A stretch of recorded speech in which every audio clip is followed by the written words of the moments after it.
Hello everybody, hope you're doing well. I know it has been a while since I've recorded myself for my YouTube channel, but this is a special announcement that I wanted to get on camera and talk a little bit about because it's something that's important to me and I'm excited about it. So, I am announcing the release of a program I've written called AMV Tracker version 2. And I specify version 2 because some of you may remember back in 2018, I made a video kind of like this, announcing the release of AMV Tracker version 1. And if you're confused and have no idea what I'm talking about, AMV Tracker is a program that I wrote, the purpose of which was to make it easy for you to keep track of the AMVs that you watch and love. At a high level, that's what it did. And I wrote that program over the course of a couple of years, released it in 2018, kind of developed it a little further after that. But sometime between like when I started and when I finished that program, I kind of realized that I had made it in not the best way. All right, I didn't really know what I was doing. I had never written a Python program at that scale before. And so I was just kind of learning as I went. And while the end product, version 1, was fine, it was kind of crappy at the same time. Not a very user-friendly program in a lot of ways.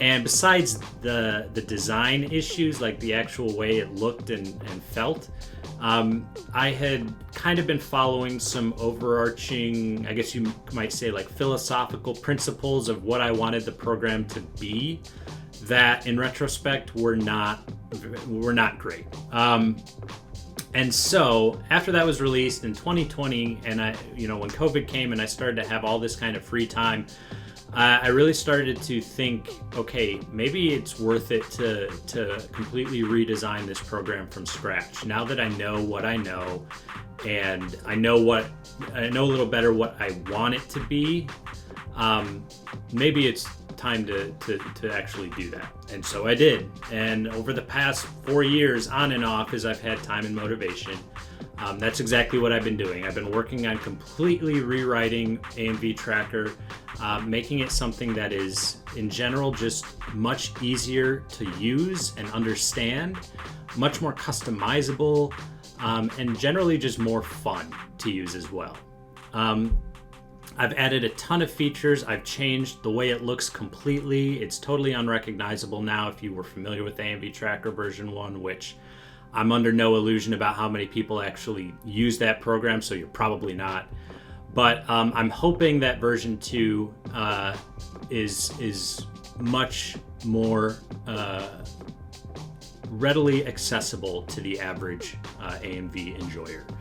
So I want to share that with you. I want to share some of its features here in this video. Not all of them, because it has a lot and I just really frankly don't have time to go over all of them in a video if I want people to stay with it. So hopefully what follows will give you a quick overview and just kind of an idea of what is possible with an AMV tracker. And if any of it sounds interesting, please head on over to the GitHub page. I'll provide a link in the description where you can go and download it for yourself and play around with it, and hopefully make it a program that you use regularly to keep track of all the AMVs and video media that you watch and love. Thank you for checking this out. Let's take a look at some of the things that AMV Tracker can do together. As the main purpose of AMV Tracker is to be a database for the AMVs you watch, AMV Tracker has several different ways of getting video data into your database. First, you can do a manual entry. By clicking this button, you are shown a screen with multiple tabs in which you can enter many different pieces of information, including the place or places the video can be found online. These buttons allow you to automatically scrape the provided URL and pull over certain data, which will show up on the Video Information tab, which we'll look at in a moment.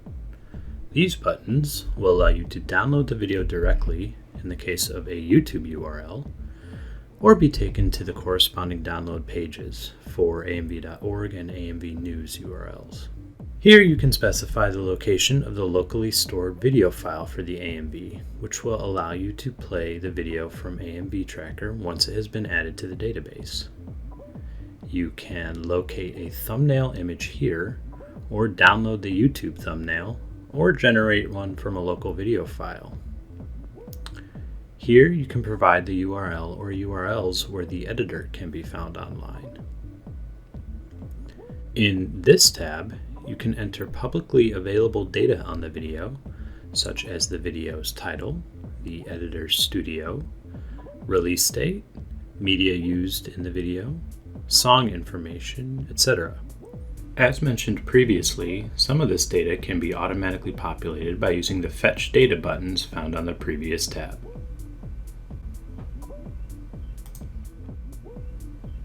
This tab allows you to record your own personal thoughts or categorizations of the video, including a personal rating, entirely customizable tagging system, and a place for your own notes or comments.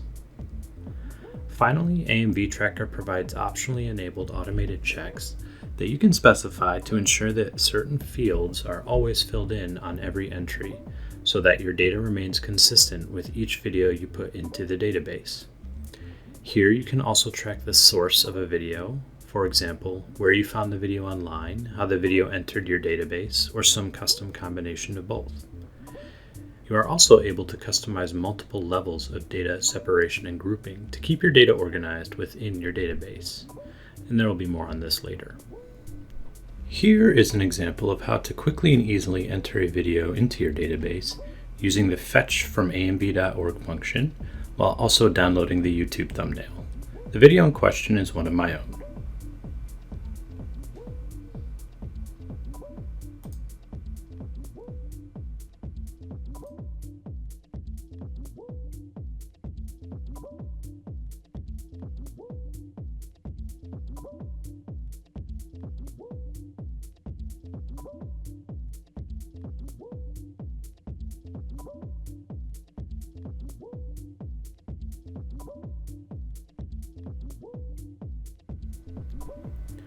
Besides manual video entry, AMV Tracker provides two ways of mass importing data. Using this button, you can provide the URL to a YouTube channel or animemusicvideos.org editor profile to automatically scrape and import all video data from the given editor.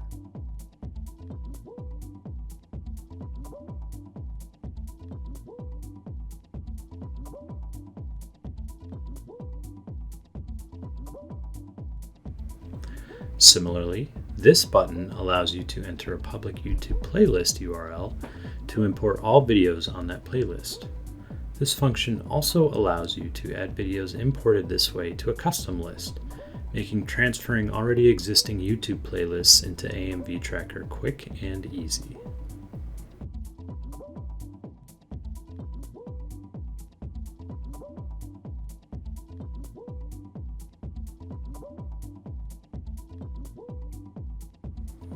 Once you've added some videos to your database, AMV Tracker provides two different view types for seeing the content of your database. The default list view displays a spreadsheet-like layout that shows the details of the videos in your database in columns. You can customize both which columns are visible in list view and the order they are displayed in within AMV Tracker settings.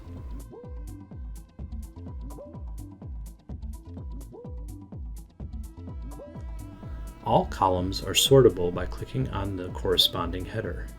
Click it again to sort it in the opposite direction.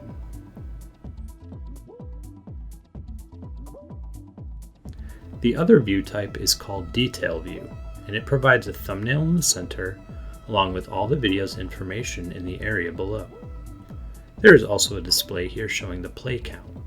When you enter a video into AMV Tracker, the play count will be set to 1. Every time you play the video file by clicking this button, the play count will increment by 1.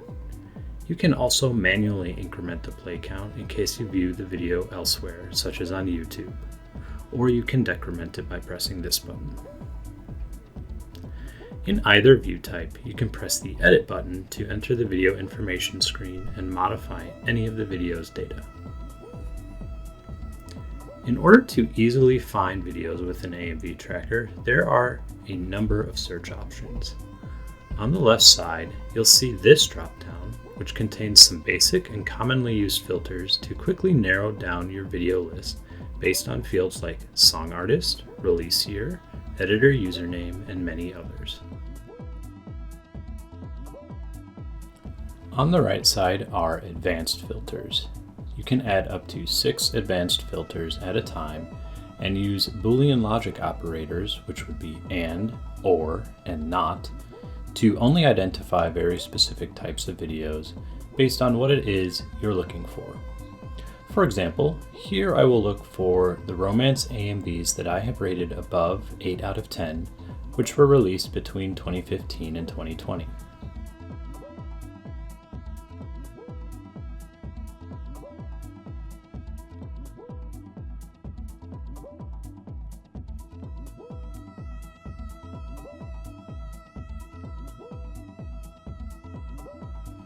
If you want to clear your list of filters and add additional filters without unfiltering the video list, for example, to use a different kind of Boolean logic, or because 6 filters are not enough, you can click the Iterative Filters button. In this case, I will use this function to find only the videos shown here which have editor names which begin with the letters S or P.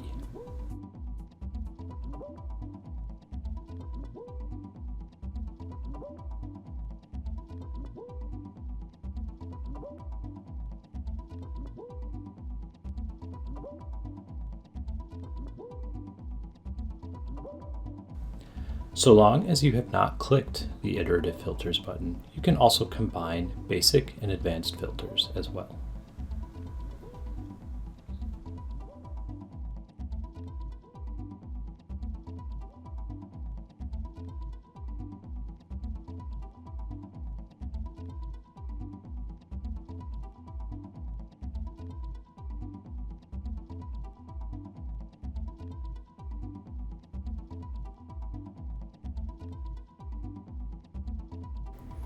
Although AMV Tracker does not have an in-depth statistics module yet, this box shows some basic stats about the currently filtered list. As the makeup of this list changes as you update the filters, these values will change accordingly. Below this box are a handful of functions that act on the filtered list, including play a random locally stored video file from the filtered list, go to a random YouTube URL from the filtered list, mass edit data fields on the filtered videos,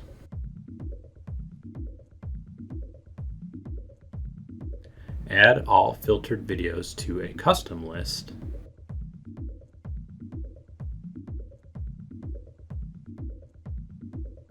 and export the filtered list to a CSV file, which can be viewed and edited in a spreadsheet program like Excel.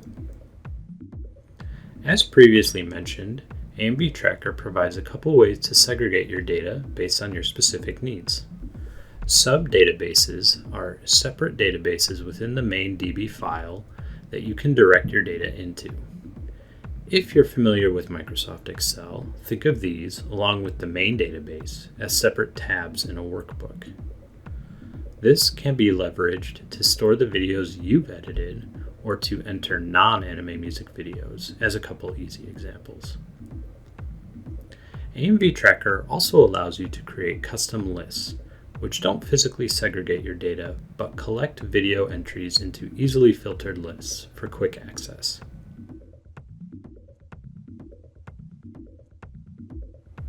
Finally, AMV Tracker provides many different settings that allow you to customize it depending on how you want to use it. There are options to automate or streamline data entry, to change how certain things are displayed throughout AMV Tracker, such as date formats, to manage your data, subdatabases, and custom lists, and to manage certain data lists within your database.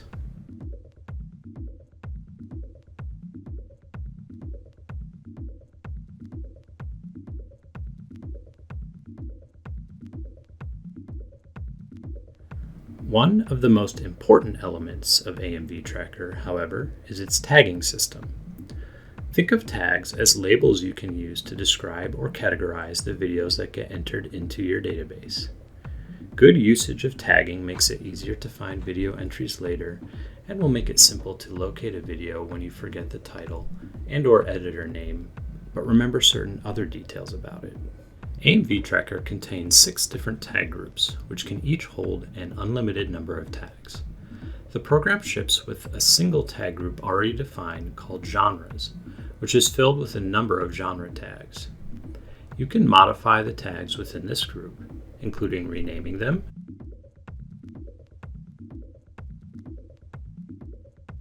deleting them,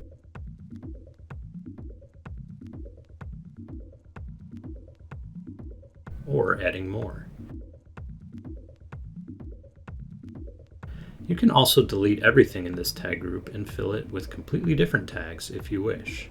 The order the tags show up in this list is the same as the order the tags will show up wherever tag checkbox lists are displayed throughout the rest of AMV Tracker, and so you can customize this order however you wish. You can also add a description for each tag, which will show up whenever you hover your cursor over the corresponding tag checkbox. Make sure you click the Save Description button when using this function.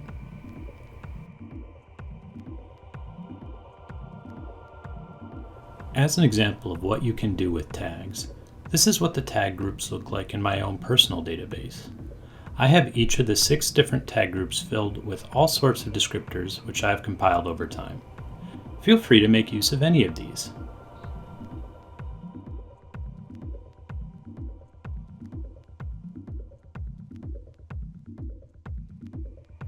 This is the basic rundown of what AMV Tracker is and how it works.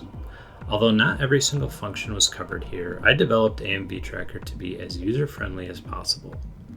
Many elements of the program, especially in the settings and video entry screens, have pop-up tooltips should you ever have questions about what a certain field is or what a given button does.